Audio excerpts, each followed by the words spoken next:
11ویں پیرانے پیر کی، کونڈے امام جعفر کے، سبیل امام حسین کی، دسترخوان امام حسن کا، کڑے اور چھلے سیوڑ شریف کے، بکرا فلانے دربار کا، نقدی فلانی قبر کے لیے، چادریں فلانی قبروں کے لیے، یہ حرام ہے۔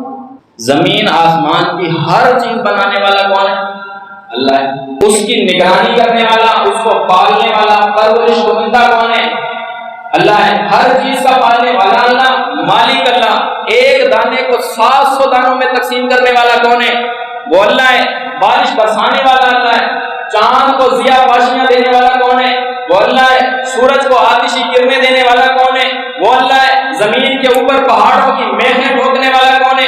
وہ اللہ ہے۔ ساری عزت اور ذلت اسی کے اختیار میں ہے۔ کم دیتا ہے یا بے حساب دیتا ہے، اسی کے پاس ہے، اسی کے اختیارات میں۔ جمادات اس کے ہیں، نباتات اس کے ہیں، حشرات اس کے ہیں، ہر چیز اس کی ہے۔ پہاڑ اس کے، سمندر اس کے، ندی نالے دریا اسی کے ہیں۔ چاہتا ہے تو بنا دیتا ہے، نہیں چاہتا ہے تباہ کر دیتا ہے۔ موسم اچھے ہوتے ہیں اسی کی مرضی سے، موسموں میں گرمی آتی ہے اسی کی مرضی سے۔ آسمان سے پانی برساتا ہے، جانوروں کے لیے بھی خوراک پیدا کرتا ہے، تمہارے لیے بھی خوراک پیدا کرتا ہے، وہ اللہ کرتا ہے۔ سارے کام کرنے والا اللہ ہے، لیکن غیر اللہ کے کام کی نیاز دینا یہ عقل کے بھی خلاف ہے۔